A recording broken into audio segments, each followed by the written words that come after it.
Hello everyone, hello, welcome back to my channel Naveen physics centre. आज हम लोग बहुत दिन बाद फिजिक्स पढ़ रहे हैं, ठीक ना। मतलब क्लास चल रहा था, लेकिन आज हम बहुत दिन बाद फिजिक्स का क्लास कर रहे हैं। मतलब बहुत दिन पहले हम लोग केमिस्ट्री और मैथ पढ़ रहे थे, ठीक ना। तो आज बहुत दिन बाद समय मिला तो आज फिजिक्स का क्लास ले रहे हैं। तो आपको पता है कि फिजिक्स में क्या पढ़ना है। पिछले क्लास में हम बताए थे कि हम लोग आज के क्लास में वर्क, एनर्जी एंड पावर पढ़ेंगे, जो कि जेईई मेन के लिए एक क्वेश्चन आता है। जेईई मेन में एक क्वेश्चन वर्क, एनर्जी, पावर से पूछा जाता है।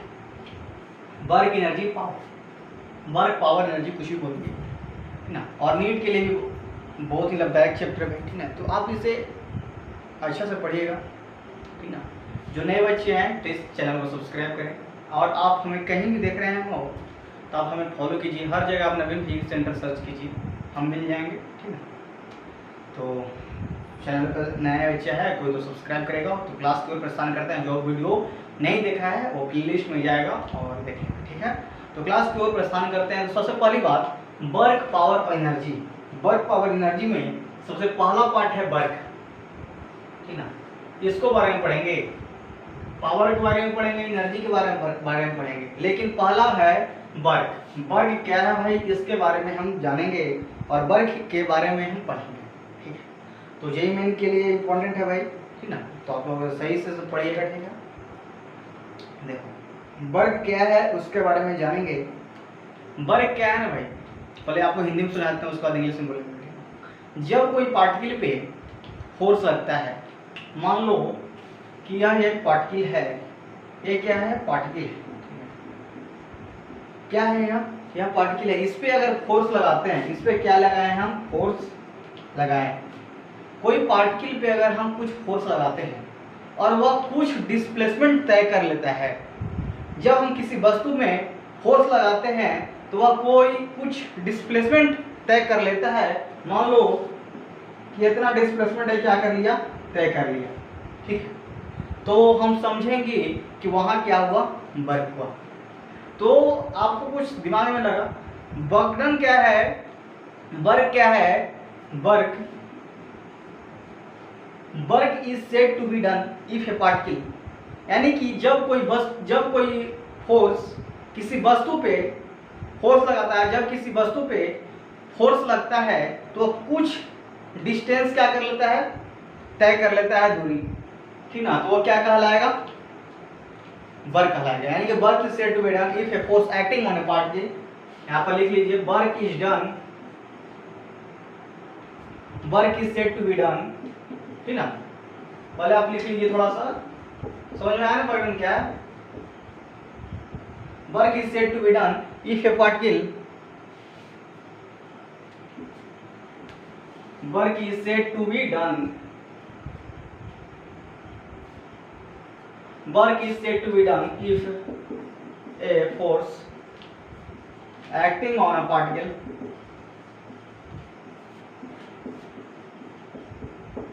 यानी कि जब कोई फोर्स किसी वस्तु पे क्या लगाते हैं, हम फोर्स लगाते हैं तो कुछ डिस्टेंस क्या कर लेता है, तय कर लेता है। तो हम समझेंगे कि यहाँ पर क्या हुआ, वर्क हुआ। तो आपको बात यहाँ पर समझ में आया कि वर्क क्या है भाई। Work is said to be done if a force acting on a particle if some distance, ठीक ना। particle displace its some distance, कुछ डिस्टेंस क्या होता है, कुछ दूरी क्या होता है, डिस्प्लेस हुआ। तो हम समझेंगे क्या हुआ, वर्क हुआ। तो work is said to be done if a force acting on a particle, ठीक ना, with some distance. Work is said to be done, work is said to be done if a force acting on a particle, ये देखिए किसी particle पे force क्या किया है, act किया, मतलब उस पे अपना प्रभाव डाला। तो क्या हुआ, कुछ डिस्प्लेस हुआ, कुछ सम डिस्टेंस क्या हुआ, डिस्प्लेस हुआ, यानी कि आगे बढ़ गया। मान लो कि यह धक्का है, हम किसी चीज पे धक्का लगाते हैं तो वस्तु अपने अवस्था से दूसरी अवस्था में परिवर्तन होता है। वहां पर जो डिस्टेंस कुछ डिस्प्लेस हुआ ना भाई, वही क्या कहलाएगा, वर्क।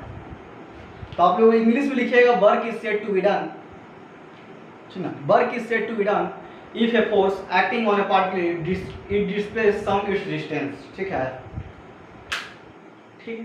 तो आप लोग लिखिए work is said to be done if a force acting on a particle displace its some distance, यानी कि किसी भी पार्टिकल पे हम फोर्स लगाते हैं तो वह डिस्प्लेस कर जाता है कुछ दूरी, तो समझेंगे क्या हुआ, वर्क हुआ। तो भाई वर्क क्या है, वर्क के बारे में समझ गया तो आपको यहाँ से फार्मूला इसका दिखा, इस आप डिफिनेशन से आप फार्मूला इसका ज्ञात कर सकते हैं। थोड़ा सा दिमाग लगाइए, इसका फार्मूला क्या होगा। यहाँ पर चर्चा क्या किसका किया गया है, फोर्स का चर्चा किया गया है। हम किसी पार्टिकल पे फोर्स लगाते हैं और क्या हुआ, कुछ डिस्टेंस क्या हुआ, डिस्प्लेस हुआ। तो इसमें किसकी भूमिका ज्यादा आपको दिख रही है, तो फोर्स की भूमिका ज्यादा दिख रही है और डिस्टेंस की भूमिका ज्यादा दिख रही है। तो वर्क इक्वल टू क्या हो जाएगा, फोर्स इंटू डिस्प्लेसमेंट। तो आगे हम बढ़ते हैं, आप लोग नोट कीजिए, दिख रहा है आपको साफ साफ, थोड़ा बताओ तो। लाइट ज्यादा है थोड़ा,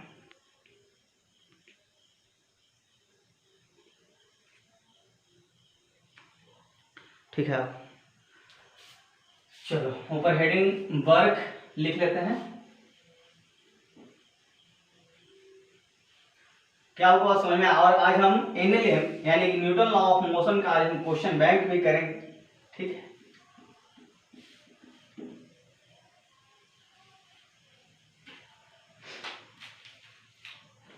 तो वर्क हेडिंग डालिएगा ऊपर, ठीक। फिर से हम लिख लेते हैं, समझ में आया, वर्क समझ में आया ना, आप लोग परिभाषा लिख लीजिएगा। तो वर्क डन इक्वल टू क्या हो जाएगा, फोर्स इंटू डिस्प्लेसमेंट, ठीक। या हम लिख सकते हैं integration of F into D, छोटा के लिए, ठीक ना, एफ इंटू जो ds है और s है, ये क्या है, डिस्प्लेसमेंट। जो s है और ds है, ये क्या है, डिस्प्लेस डिस्टेंस। तो आपको ये बात आपको याद रखनी होगी, work is equal to force into displacement. Displacement लिख लेते हैं पूरा शब्द, क्या हो जाएगा, work done is equal to force into displacement, यानी कि अगर इंटीग्रेशन छोटा के लिए तो इंटीग्रेट कर लेंगे एफ इंटू डी एस, ठीक है। एस और डी एस क्या है, डिस्प्लेसमेंट है। क्या आपको इतना बात समझ में आया, तो आप लोग इसे नोट कीजिए और हम आगे बढ़ते हैं। इसका एसआई यूनिट के बारे में जानेंगे, तो इसका एसआई यूनिट भाई होता है जूल। क्या होता है, एसआई यूनिट। एसआई यूनिट क्या होता है, तो इसका एसआई यूनिट होता है जूल। वर्क का एसआई यूनिट क्या होता है, जूल होता है। वर्क के बारे में अच्छे से पढ़ेंगे, उसके बाद हम पावर के बारे में पढ़ेंगे, उसके बाद एनर्जी के बारे में पढ़ेंगे, ठीक ना। तो आप लोग अच्छे से पढ़िए, ज़्यादा कुछ भारी नहीं है। हम हमको ट्रिक सिखाएंगे, क्वेश्चन कैसे आईटी का सॉल्व होता है हमको ट्रिक सिखाएंगे, ठीक ना। तो आप लोग इसे नोट कीजिए।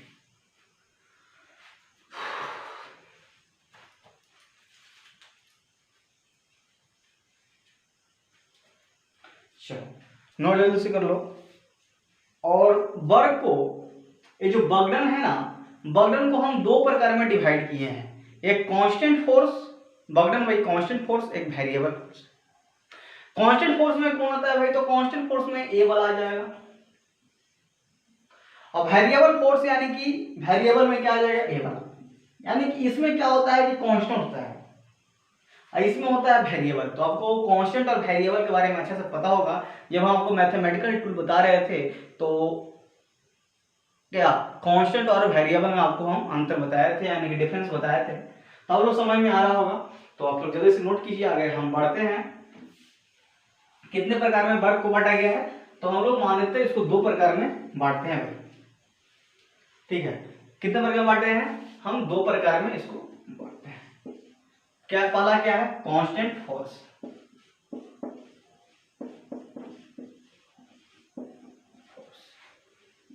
दूसरा वेरिएबल, वेरिएबल।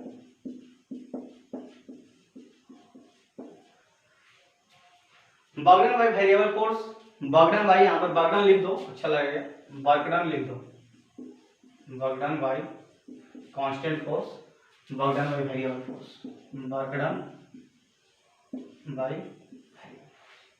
देखो तो तो कांस्टेंट फोर्स और वेरिएबल फोर्स में कुछ नहीं है, बस आप लोग work done is equal to ये याद रखिएगा, फोर्स इनटू डिस्प्लेसमेंट। यानी कि अगर एंगल दिया गया रहेगा तो हम लोग एफ एस कॉस थीटा लगाते हैं, ठीक है। तो आप लोग इसका यूज कीजिएगा, ठीक है। और यहाँ क्या करना है, इसमें अलग अलग रहेगा, फोर्स भी अलग रहेगा, डिस्प्लेसमेंट भी अलग रहेगा, क्योंकि वेरिएबल है भाई। वेरिएबल में क्या होता है, सभी अलग रहता है, लेकिन कांस्टेंट में क्या होता है, सभी सेम रहता है। जो एक जगह होगा वो भी वही रहेगा उसी जगह पे, लेकिन यहाँ क्या होता है, एक्सचेंज होता है। तो यहाँ क्या हो जाएगा, work done is equal to integration of force into dx, ठीक है। तो यह क्या हो जाएगा, अलग अलग हो जाएगा भाई, मतलब इसमें क्या हो जाएगा, बहुत सारा दिया गया रहेगा, मान लो F1 F2 F3 बहुत सारा दिया गया है, मतलब एग्जाम्पल के था जैसे में देखिए F1 F2 F3 ऐसे करके बहुत सारा दिया गया है, और dx1 dx2 dx3 ऐसे करके दिया गया है। तो वर्कडन कैसे होगा, तो भाई वर्कडन क्या हो जाएगा, आराम से आप जोड़ दीजिए, integration of F1 dx1 plus of integration of F2 dx2 plus of integration of F3 dx3, ऐसे करके आप लोग जोड़ सकते हैं। क्योंकि भाई ये वेरिएबल फोर्स है, इसका वेरिएबल फोर्स में क्या होता है कि सभी का मान अलग अलग रहेगा, लेकिन कांस्टेंट फोर्स में क्या होता है कि सेम रहेगा, फोर्स का वैल्यू दिया गया रहेगा या डिस्प्लेसमेंट का वैल्यू दिया रहेगा, आराम से आप यहाँ पर पुट कीजिए और आंसर बनाइए, ठीक है। लेकिन वेरिएबल फोर्स में क्या होगा, फोर्स अलग होगा, डिस्प्लेसमेंट अलग होगा। तो जैसे देखिए यहाँ पर आप देख सकते हैं F1 F2 F3 dx1 dx2 अलग अलग दिया गया है, तो हम क्या बर्डन इक्वल टू सभी का सम कर लीजिए। अगर ये जो dx1 है, अगर कोई पोजीशन दिया गया है, मान लो कि P1 और P2, अगर इस तरह से पोजीशन दिया गया है तो क्या हो जाएगा, तो dx आपस में घटा दीजिएगा, P1 माइनस ऑफ P2 जो आ जाएगा वो Pe, ठीक है। तो आप यहाँ, तो आपको ये बात समझ में आ गया, constant force, work done bye constant force और वेरिएबल फोर्स में आपको अंतर समझ में आ गया होगा। तो आप इसे नोट कीजिए, ठीक है। अगर वेरिएबल है तो आप जितना दिया गया रहेगा उसको आप आराम से जोड़ दीजिए, और कांस्टेंट है तो बस एक फॉर्मूला लगाइए, आराम से जस्ट नोट कीजिए। आगे बढ़ते हैं। ये जेईई मेन में बहुत बार पूछा गया भाई, जेईई मेन में, नीट में, सीबीएसई में पूछा गया है क्वेश्चन, ठीक है। तो आगे बढ़ते हैं। फोर्स और डिस्प्लेसमेंट का ग्राफ हम थोड़ा सा पढ़ते हैं, इसे नोट कीजिए जल्द से।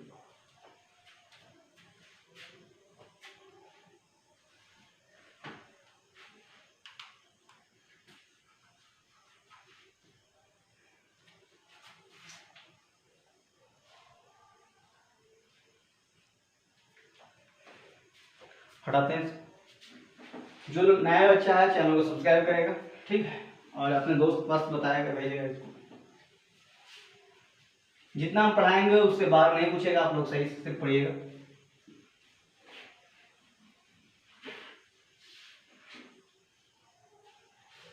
क्या हम पढ़ रहे थे, work done by graph,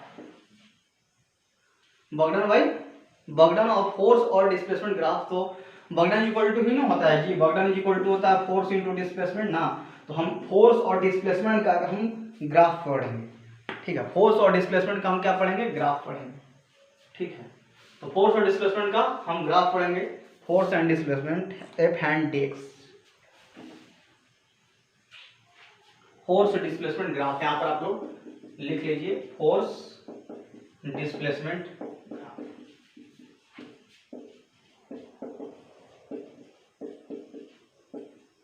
force displacement graph, force displacement graph कुछ नहीं है, बस आप जैसे आप बना रहे थे उसी तरह बनेगा, एफ इंटू ds, ठीक। एरिया अंडर कर्व फोर्स,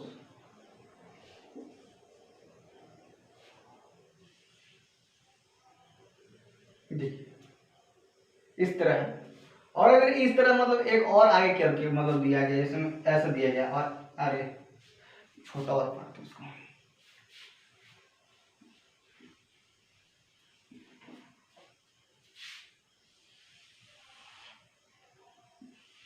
ऐसा, ठीक है, और यहां से ऐसा देते हैं, ठीक है।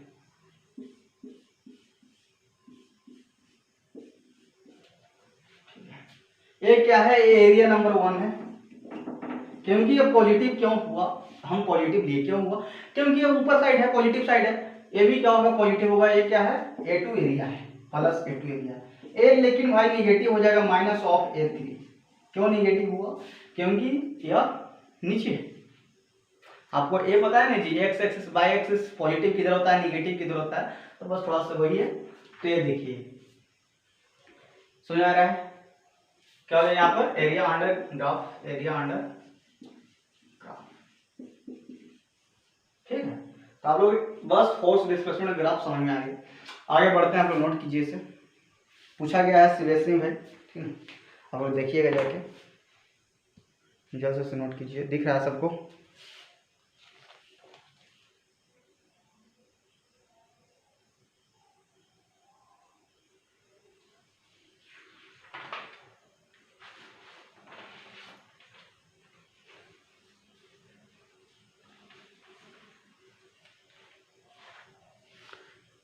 साफ तो नहीं दिख रहा।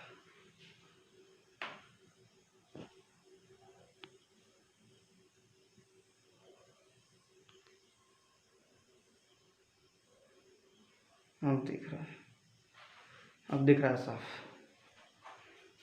आगे हम पढ़ेंगे कंजर्वेटिव फोर्स और नॉन कंजर्वेटिव फोर्स। फोर्स को हम दो प्रकार में बांटते हैं, ठीक ना।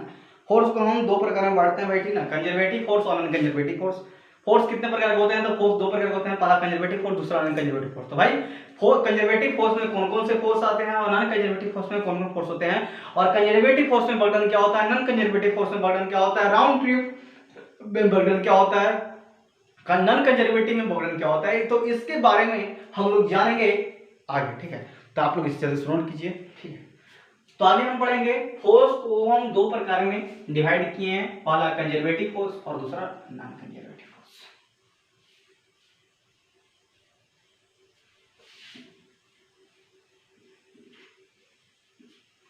ठीक है। फोर्स, ऊपर फोर्स लिख लीजिए,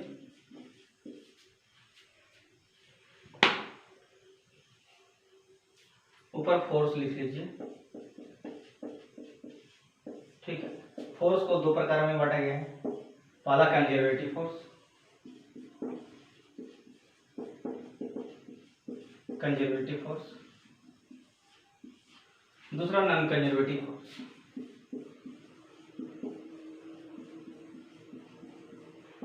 क्या आपको पता है, और आपको यहाँ पता लगाना है कि कंजर्वेटिव फोर्स में कौन कौन से फोर्स आते हैं, नॉन कंजर्वेटिव फोर्स में कौन कौन सा फोर्स आते हैं। तो अगर जिसे पता है थोड़ा बताओ, यहाँ पर हम ऐसे बना देते हैं, ठीक है, लिखने में आसान हो इस तरह से, क्या देखने में भी आसान होगा।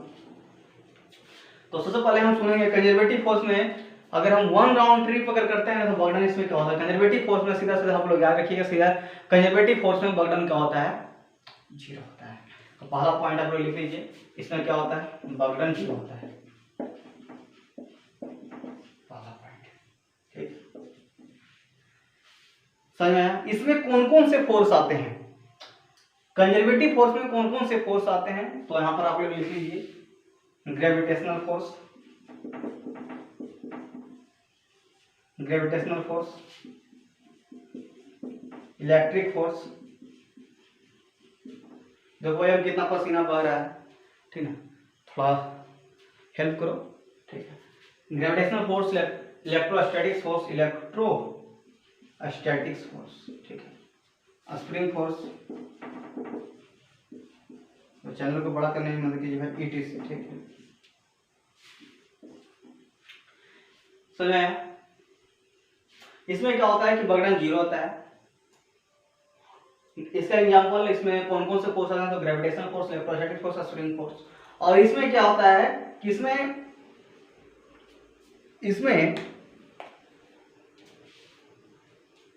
यह है ना, जो कंजर्वेटिव फोर्स है, इनिशियल और फाइनल पाथ पे डिपेंड करता है, ठीक ना, पाथ पे डिपेंड नहीं करता है, जो कि ये कंजर्वेटिव फोर्स है। कंजर्वेटिव फोर्स इनिशियल और फाइनल पोजीशन पे डिपेंड करता है, जबकि यह पाथ पे डिपेंड नहीं करता है। बस इसी का नॉन कंजर्वेटिव उल्टा होता है। यह इनिशियल यह आप लोग याद कर लीजिए, ठीक ना, इनिशियल एंड फाइनल पोजीशन पर डिपेंड करता है, इनिशियल एंड फाइनल पोजीशन पर डिपेंड करता है। डिपेंड करता, पाथ पे नहीं। ठीक है, यह इनिशियल और फाइनल पोजीशन पर डिपेंड करता है, पाथ पे नहीं।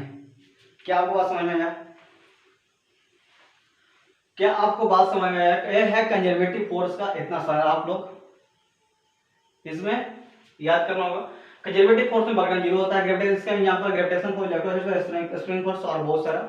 यह इनिशियल और फाइनल पोजीशन पर डिपेंड करता है, पाथ पे डिपेंड नहीं करता है। अगर कहीं क्वेश्चन में दे दिया गया है कि हमको जाना है, यहाँ से जहानाबाद जाना है, तो भाई इसका बहुत सारा रूट है, तो जो शॉर्टकट रूट यहाँ से इनिशियल पोजीशन यहाँ और फाइनल पोजीशन जहानाबाद, ठीक ना।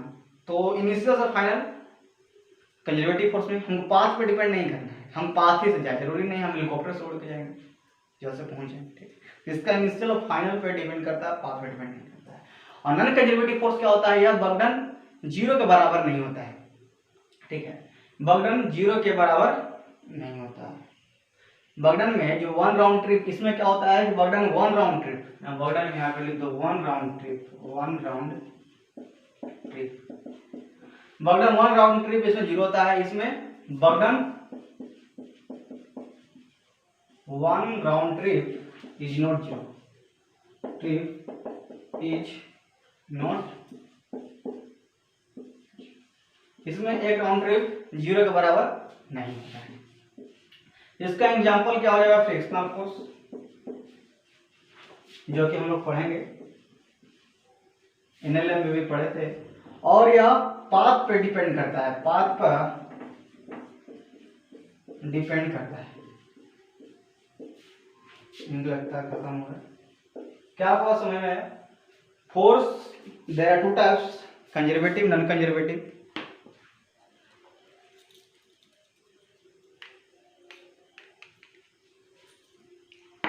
ठीक है, तो आप इस जल्दी से नोट कीजिए।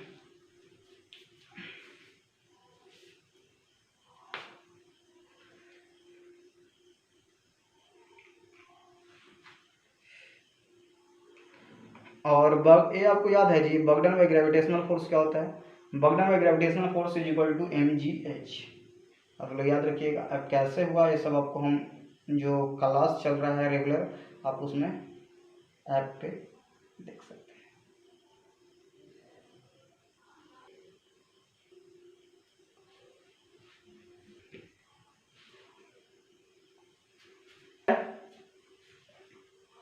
हम थोड़ा सा इनिशियल पोजीशन और फाइनल आपको बता रहा हूं, वेट कीजिए।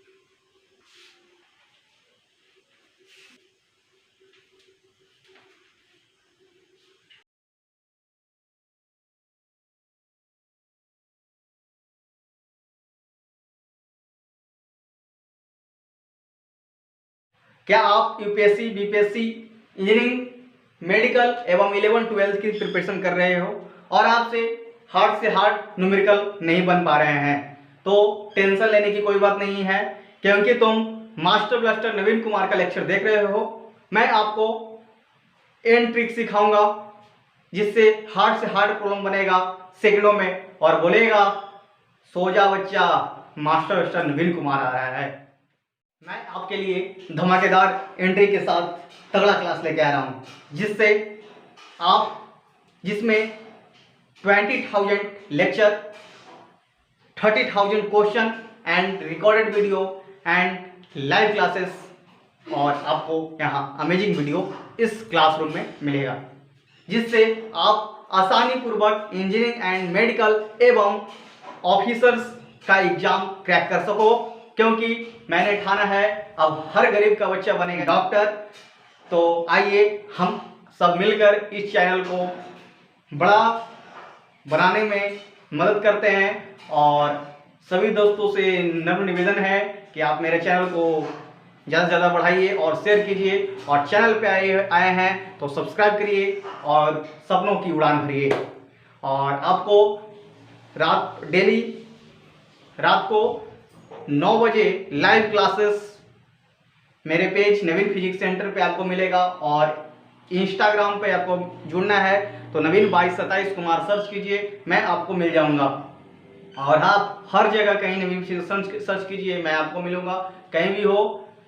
ठीक है, तो क्लास की ओर स्टार्ट करते हैं। तो आज का टॉपिक है, आगे बढ़ते हैं।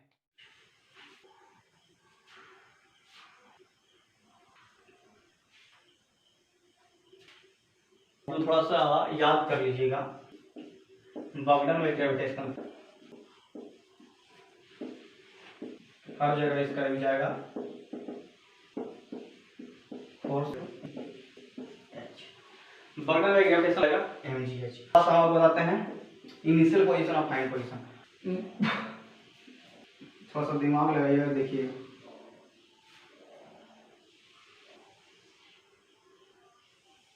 अब बताना है इसमें कि बॉगडन सभी का या अलग। आप इस बॉगडन सभी का सेम होगा अलग होगा।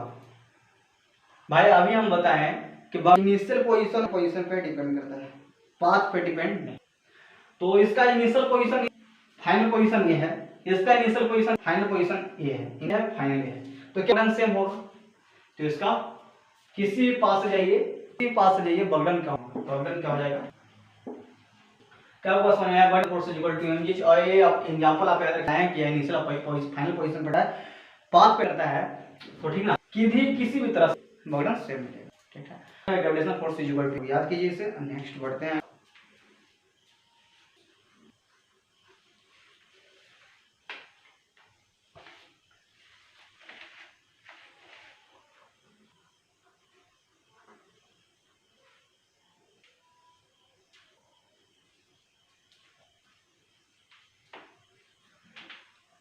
आगे हम बढ़ते हैं। बॉगडन, ये तो ग्रेविटेशनल फोर्स था, और स्प्रिंग फोर्स, बॉगडन में स्प्रिंग फोर्स, और उसके बाद हम एनर्जी। ठीक है, तो जल्द से जल्द नीचे नोट कर लें।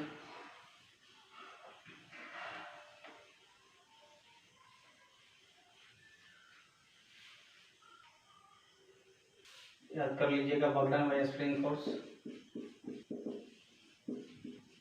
Is equal to minus half k x. यहाँ एक्स है, एक्स या कंप्रेस, एक्स कंप्रेस्ड मतलब बड़ा घटाना जो है, तो एक्स इंक्रीज किया, इसको इधर कर, इसमें से यहाँ तो एक्स डिक्रीज किया, यही एक्स है, मतलब एक्स है जो प्लस हुआ है, एक्स बढ़ता है, ठीक ना। तो बॉगडन में स्प्रिंग फोर्स का आ जाएगा minus half k x square. तो आप इसे जल्दी से नोट कीजिए। हम आगे पढ़ते हैं एनर्जी। एनर्जी क्या है? एनर्जी को हम दो प्रकार में बांटते हैं, ठीक ना, तो जल्दी से नोट कीजिए।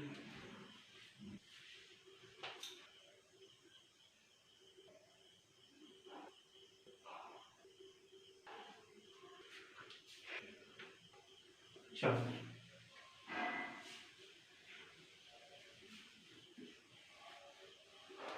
एनर्जी लिखिए। वर्क समाप्त हो गया जेईमेन के लिए। अब हम एनर्जी क्या है? एनर्जी दो प्रकार में बांटा गया है। एनर्जी का ऐसा होता है, जानेंगे, और कितने प्रकार में बांटे हैं देखो। एनर्जी प्रकार में बांटा गया है, पहला काइनेटिक एनर्जी, दूसरा potential energy. Kinetic energy equal to formula क्या होता है? Half m v square p square 2m, और potential energy equal to mg। आगे हम बताते हैं आप इसे, और एनर्जी के बारे में हम बताते हैं एनर्जी क्या है। इसका ऐसा यूनिट क्या होता है? जूल होता है, याद रखिएगा। चलो पहला क्या है, इसको हम दो प्रकार में बांटते हैं, पहला काइनेटिक एनर्जी और दूसरा पोटेंशियल एनर्जी। पहला काइनेटिक एनर्जी, काइनेटिक एनर्जी, दूसरा पोटेंशियल एनर्जी।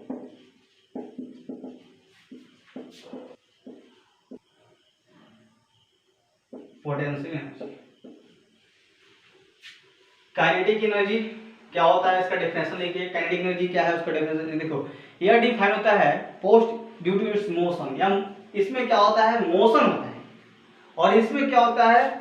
पोजीशन होता है।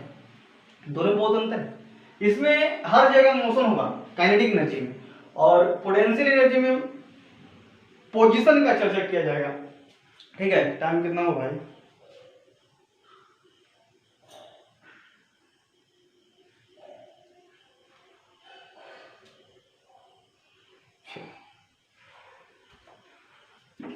काइनेटिक एनर्जी क्या है, इसका डेफिनेशन लिखिए सबसे पहले। It is a defined as the post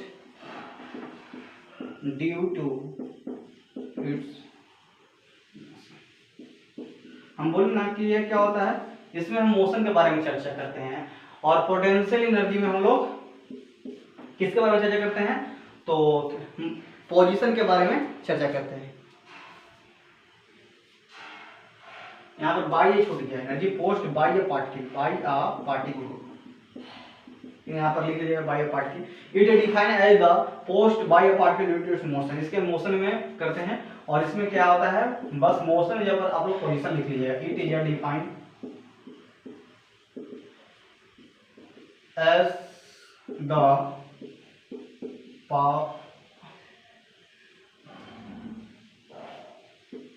passed by a particle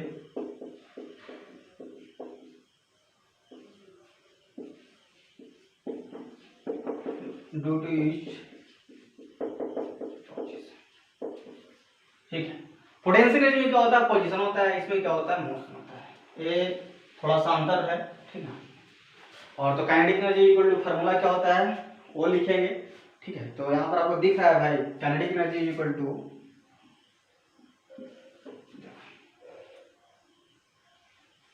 kinetic energy is equal to formula होता है हाफ एम वी स्क्वायर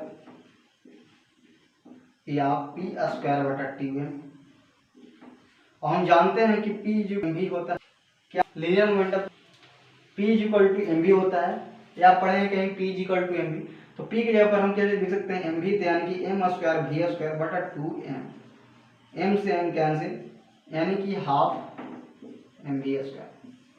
क्या आपको बात समझ में आया, आपको एक फार्मूला याद रखना होगा, kinetic energy equal to p square two m या हाफ एम वी स्क्वायर, ठीक है, या एम स्क्वायर वी स्क्वायर बटा 2m, ठीक।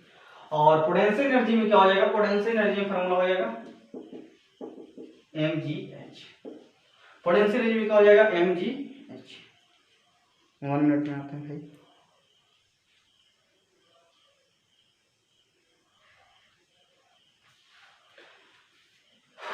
क्या आपको दिख रहा है भाई सबको, हाँ दिख रहा है। देखो ये जो पोटेंशियल एनर्जी है ना, तो इसमें mg लिखना सही नहीं होगा, क्योंकि हम पोटेंशियल एनर्जी अगर स्प्रिंग के लिए पढ़ते हैं, ग्रेविटेशन के लिए पढ़ते हैं, तो दोनों का अलग अलग होता है, तो मतलब है पोटेंशियल एनर्जी में, लेकिन दोनों का अलग अलग है, तो यहाँ पर नहीं लिखेंगे तो सही रहेगा, ठीक है, वहां पर लिखेंगे तो अच्छा रहेगा। तो आप लोग बस इतना याद रखिए, और काइनेटिक एनर्जी को फॉर्मूला याद रखिएगा, हाफ एम वी स्क्वायर या पी स्क्वायर होती है, कहीं कहीं question m square v square, ठीक है। चलो तो आगे हम बढ़ते हैं, पोटेंशियल एनर्जी के बारे में पढ़ेंगे, पोटेंशियल एनर्जी को कितने प्रकार में डिवाइड किया गया है उसके बारे में पढ़ेंगे। एनर्जी को दो प्रकार में बांटा गया है,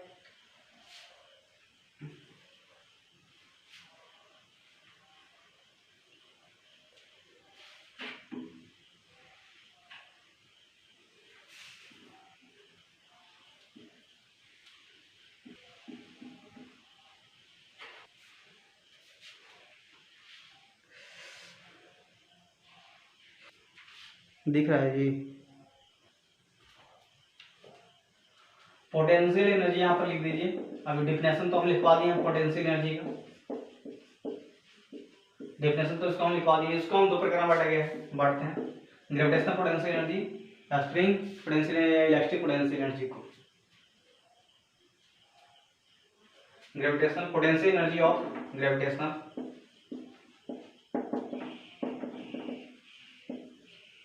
पोटेंशियल एनर्जी ऑफ स्प्रिंग या इलास्टिक पोटेंशियल एनर्जी।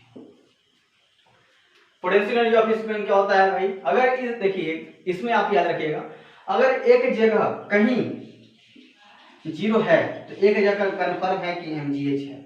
अगर मान लो कि ऊपर जीरो है तो नीचे mgh रहेगा, ऊपर mgh है तो नीचे याद रखिएगा। तो मान लो कोई क्वेश्चन है,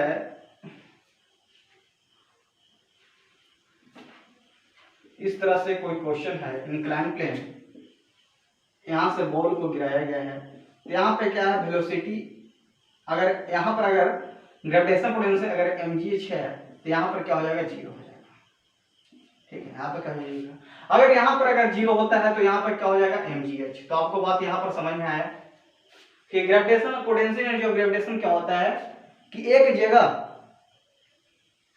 एक जगह अगर जीरो होता है, मान लो कि यहाँ जीरो तो यहाँ MGH, यानी कि इनवर्सली एक जगह हम जीरो मानते हैं तो एक जगह उसके उल्टा में MGH होगा। ठीक है, तो इसको यहाँ पर आप ऐसे लिख सकते हैं, ग्रेविटेशनल पोटेंशियल एनर्जी। क्या आपको बात समझ में आया? आप इस तरह से लिख सकते हैं, पोटेंशियल एनर्जी ऑफ स्प्रिंग क्या हो जाएगा, हाफ के एक्स स्क्वायर। बस आप लोग याद कीजिए, ठीक है। और जो एक्स है तो अभी बताएं कि जो बढ़ता है घटता है वो एक्स, मतलब कंप्रेस किया गया एक्सप्रेस किया गया वो एक्स है। तो पोटेंशियल एनर्जी आपको समझ में आया, दोबारा ग्रेविटेशनल पोटेंशियल एनर्जी है, potential energy of spring, electric potential energy. तो एक जगह अगर जीरो होता है तो दूसरी जगह MGH खुद ब खुद हो जाएगा, अगर MGH यहाँ है तो जीरो यहाँ हो जाएगा। Potential energy of spring electric potential energy क्या होता है, हाफ के एक्स स्क्वायर, वहाँ स्प्रिंग के लिए ठीक तो minus half k x square. अब जल्द से नोट कीजिए, आगे हम बढ़ते हैं। इसी में पढ़ना है हमको, चेन के बारे में पढ़ना है।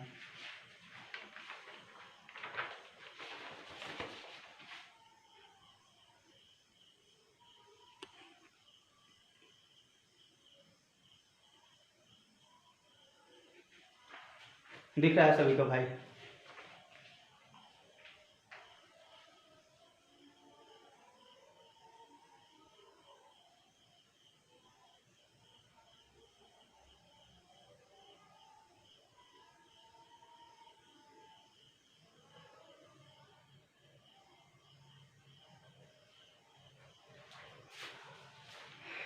नोट हो गया? आगे हम पढ़ते हैं बर्डन बाई कंजर्वेटिव फोर्स और work done by non conservative force, जो भी हम बताएं। और बर्डन बाई कंजर्वेटिव फोर्स में कौन कौन आता है, कुछ याद है आपको?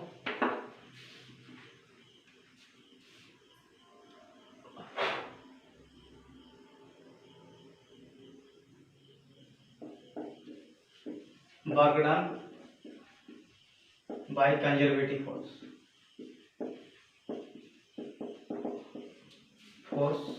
इज इक्वल टू क्या हो जाएगा, डेल्टा यू। डेल्टा यू क्या लिख सकते हैं, UF माइनस ऑफ UI, ठीक है। और work done by non conservative force, work done by non conservative force, non conservative force is equal to minus of delta u minus of UF minus of. एक क्या है, बर्डन बाई कंजर्वेटिव फोर्स में हम लोग delta U positive लेंगे potential energy, और इसमें क्या लेंगे, नेगेटिव लेंगे।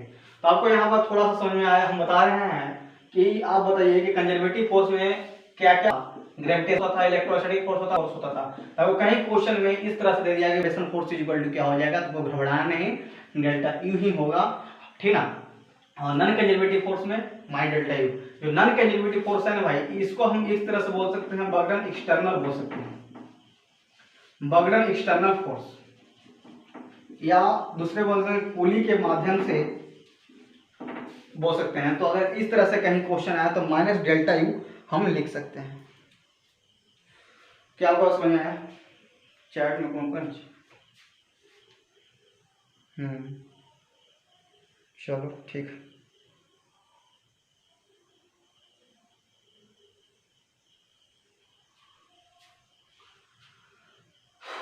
क्या आपको समझ में आया? अगर कंजर्वेटिव फोर्स का बर्डन निकालना था, डेल्टा यू अगर फाइनल निश्चल बढ़ा दीजिएगा, और कंजर्वेटिव फोर्स ना दिया गया रहेगा, वो दिया गया रहेगा ग्रेविटेशन, स्प्रिंग या इलेक्ट्रोस्टैटिक्स फलना, तो डेल्टा यू तब भी लेंगे, क्योंकि आपको पता है कंजर्वेटिव फोर्स में ही ये सब आते हैं। और इसमें इस तरह से एक्सटर्नल एजेंट की बात है, एक्सटर्नल एजेंट की बात कहा गया है अगर क्वेश्चन में, मतलब बाहरी से कुछ लग रहा है, हम कुछ भी क्या लग रहे हैं, बाहर से लग रहा है, अंदर से नहीं लग रहा है। कुछ जैसे कुल्ली किसी सामान को उठाता है तो भाई बाहर से लग रहा है, ठीक है, बाहर से कोई काम हो रहा है, तो उसमें क्या कहेंगे हम लोग, नेगेटिव लेंगे। जैसे मैं इस तरह से कहें,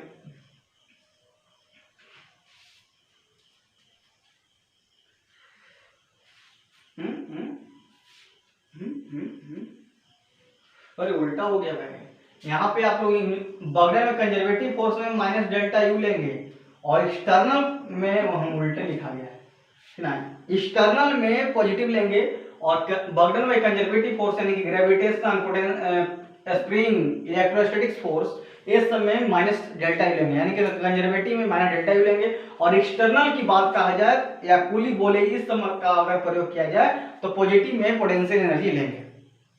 ठीक है, तो आपको यहाँ पर तक समझ में आया? थोड़ा सा आप लोग यहाँ पर मिस्टेक हो गया था तो आप लोग ध्यान से रखिएगा। बगड़ा में कंजर्वेटिव फोर्स में क्या हम लोग पोटेंशियल एनर्जी निगेटिव लेंगे, क्या कर लेंगे, निगेटिव लेंगे, निगेटिव लेंगे। और यहाँ पे एक्सटर्नल एजेंट में क्या लेंगे हम लोग, पॉजिटिव लेंगे। तो आप लोग इसे जल्द से नोट कीजिए, आगे हम बढ़ते हैं। कहीं भी क्वेश्चन दे दिया है, पुली दे दिया है, कुछ भी दे दिया गया है तो आप लोग घबराना नहीं।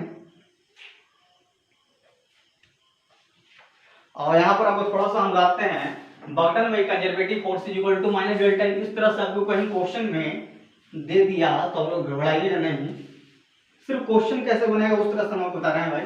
अगर कहीं क्वेश्चन में बर्टन में कंजर्वेटिव फोर्स, ठीक है, conservative force is equal to minus delta U, ठीक है, आप बर्टन इज इक्वल टू लिख सकते हैं force into displacement, integration of force into ds is equal to minus delta U. आप लोग यहां पर देखिए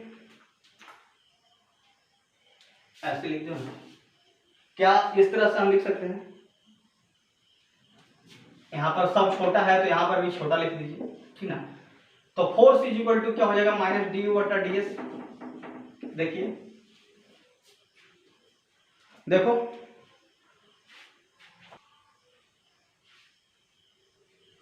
क्या है, derivative force is equal to minus, तो बर्डन क्या होता है, फोर्स इनटू डिस्प्लेसमेंट, तो is equal to minus delta U, force is equal to a चल गया इधर, तो इस potential energy is equal to क्या हो जाएगा भाई, ए चल जाएगा इधर, आई डिफरेंशिएट उधर से करेंगे तो क्या आ जाएगा, इंटीग्रेट, तो minus of integrate minus of F dot DS. आपको ये भी याद रखना होगा, ये सब क्वेश्चन में उपयोग आएगा, ठीक ना, ये सब क्वेश्चन में पूछता है तब तो थोड़ा सा ध्यान रखिएगा। Force equal to minus d by d x, s को हम एक्स भी लिख सकते हैं, ठीक है, एसी है, मतलब आपको समझ में नहीं आया होगा तो हम एक्स भी लिख दिए। तो यू इज इक्वल टू ए इधर चल जाएगा, माइनस आ जाएगा और इंटीग्रेशन कर लेंगे, डिफरेंशिएट हटेगा तो क्या कर लेंगे, इंटीग्रेट कर लेंगे। क्या आपको इतना समझ में आया? अगर इतना बात समझ में आया तो आगे बढ़ते हैं, आगे हम पढ़ेंगे इक्विलिब्रियम कंसेप्ट।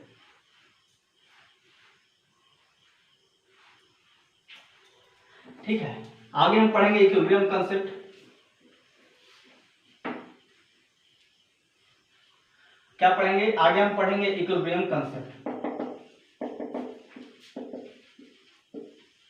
क्या पढ़ेंगे? Equilibrium concept. इक्विलिब्रियम कंसेप्ट में क्या होता है कि force is equal to zero होता है, यानी कि डी बटा डीएक्स इज इक्वल टू क्या हो जाएगा, जीरो। इक्विलिब्रियम कंसेप्ट क्या हो जाएगा, अगर फोर्स अगर जीरो होता है तो भाई डी बटा dx is equal to zero होगा। और इक्विलिब्रियम कंसेप्ट को हम दो प्रकार में बांटते हैं भाई, पहला स्टेबल इक्विलिब्रियम, पहला स्टेबल इक्विलिब्रियम, ठीक है, और दूसरा अनस्टेबल इक्विलिब्रियम।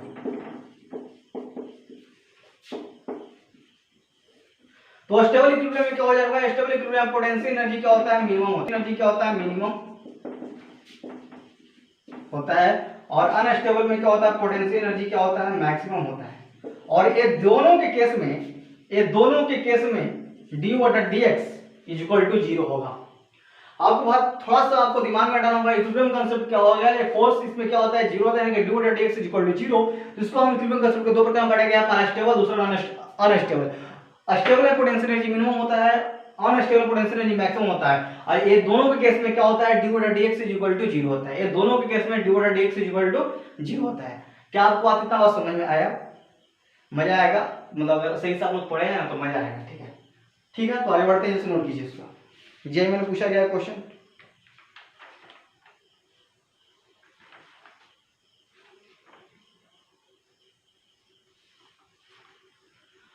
और आगे पढ़ेंगे बर्क एनर्जी थ्योरम। तो बर्क एनर्जी थ्योरम में क्या होता है भाई कि जितना फोर्स लगे, जितना फोर्स लगे, total burden is equal to total kinetic energy delta, जितना फोर्स लगे सभी को ऐड कर दो, इज इक्वल टू बर्डन। यही होता है बर्क एनर्जी थ्योरम। बस इस जेईई के लिए बस शॉर्ट से बता रहे हैं हम आपको।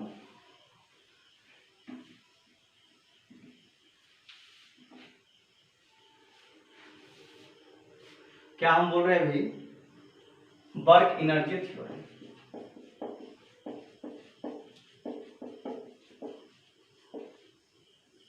वर्क एनर्जी थ्योरम में क्या होता है भाई, वर्क एनर्जी थ्योरम में यानी कि burden is equal to delta आई।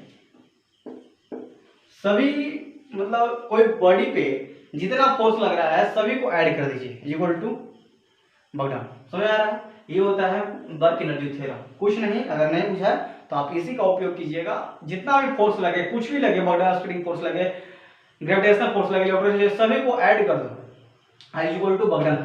ठीक है, तो आप जल्द से नोट कीजिए। और आगे हम पढ़ते हैं चेन फॉर्म। चेन फॉर्म से क्वेश्चन पूछा गया है, हम बताते हैं, बहुत इजी फॉर्म है, तो आप लोग से जल्द से नोट कीजिए। चेन फॉर्म क्या होता है, मतलब जो कुछ चेन हम लटका दिए, ठीक है।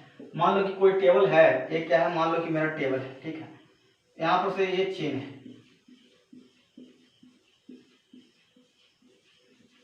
ठीक है। हम चेन को लटका दिए तो पता करें, कैसे पता करें कितना चेन लटका है,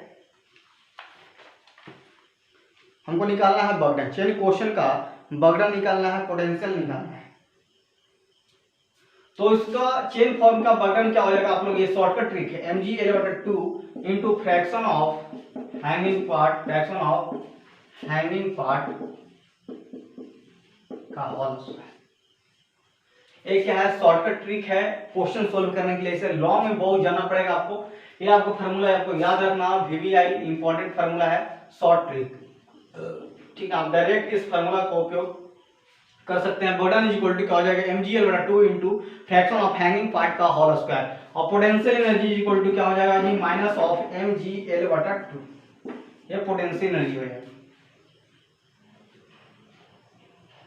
चेन फॉर्म का बर्डन, ये शॉर्टकट ट्रिक है बर्डन निकालने के लिए। इससे आपको बर्डन निकालने के लिए बहुत भार पड़ेगा, ठीक ना। तो आपको एक फॉर्मूला निकाले हैं, तो बर्डन इक्वल टू आप लोग याद रखिएगा, mgl/2 into fraction of hanging part का होल स्क्वायर, और पोटेंशियल एनर्जी इक्वल टू हो जाएगा माइनस mgl/2।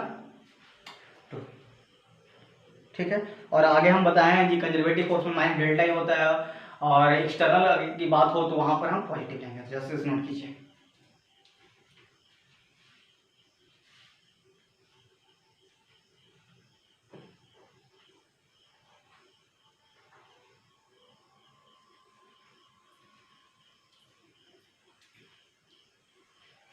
हो गया। आगे हम पढ़ते हैं स्प्रिंग कांस्टेंट। स्प्रिंग कांस्टेंट क्या है, और एक और बताते हैं जो पूछा गया है, आप लोग डायरेक्ट इसे याद रखिएगा, IIT में पूछा गया है। देखिए, आप इसे याद कीजिएगा, के मीन मतलब काइनेटिक एनर्जी मिनिमम बटा kinetic energy maximum is equal to cos square theta. आप इसे याद रखिएगा, काइनेटिक एनर्जी मिनिमम बटा kinetic energy maximum is equal to cos square theta. मान लो कोई ठीक है, कोई एंगल, तो याद रखिए, IIT के लिए पूछा गया है, काइनेटिक की मिनिमम बटा काइनेटिक की maximum equal to cos square theta. ठीक है, आप लोग इसे याद कीजिएगा। और एक बात यहाँ पे स्प्रिंग कांस्टेंट के बारे में आपको हम थोड़ा बताते हैं।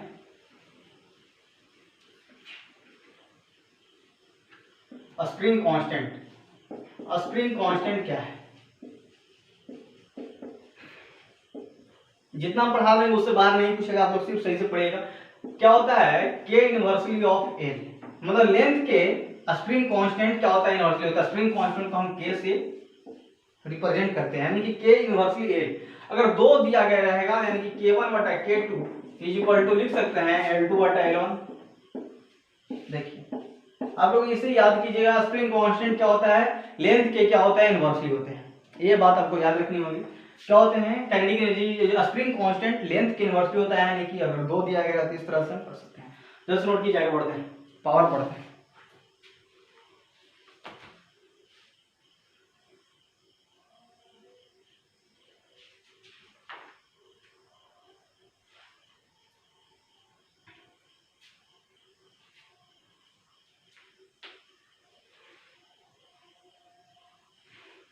आगे हम पढ़ेंगे सीरीज और पैरेलल। कोई भी स्प्रिंग को पैरेलल में जोड़ा गया है या सीरीज में जोड़ा गया है, ठीक है, तो हम बनाएंगे स्प्रिंग को सीरीज और पैरेलल में जोड़ते हैं। इस तरह से क्वेश्चन पूछता है।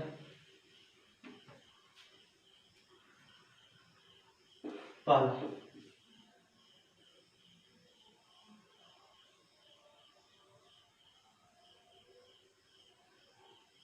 पैरेलल, स्प्रिंग को पैरेलल में जोड़ रहे हैं।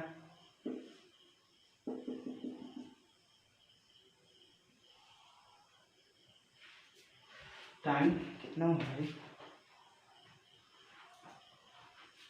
दिख नहीं रहा है यार।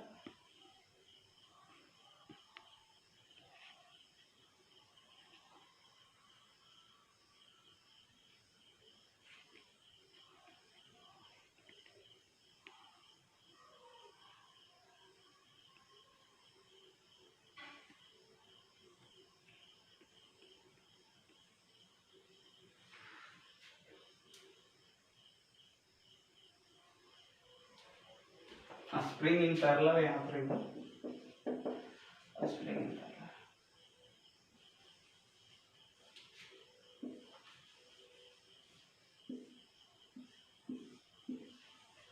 कोई बक्सा से पैरेलल में, तो क्या इक्विवेलेंट क्या हो जाएगा? आराम से आप लोग जोड़ दीजिए। पैरेलल में क्या होता है कि हम के इक्विवेलेंट क्या करते हैं, आराम से जोड़ देते हैं, ठीक है। और सीरीज की बात हो तो सीरीज में क्या होता है, हम इनवर्सली कर देते हैं। सीरीज में अगर स्प्रिंग को सीरीज जोड़ा गया है, स्प्रिंग इन सीरीज, सीरीज में की अगर बात है, सीरीज में अगर जोड़ा गया है तो 1/k equivalent is equal to 1/k1 plus of 1/k2, ठीक है। जस्ट नोट कीजिए, मार्कर करते हैं।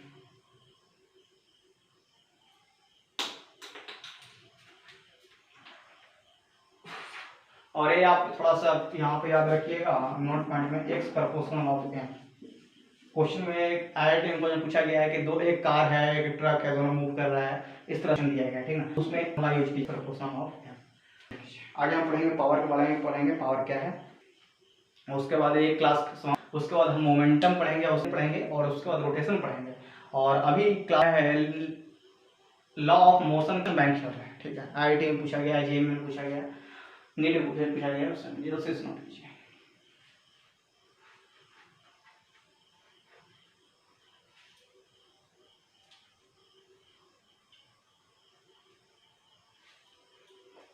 चलो पावर लिखिए।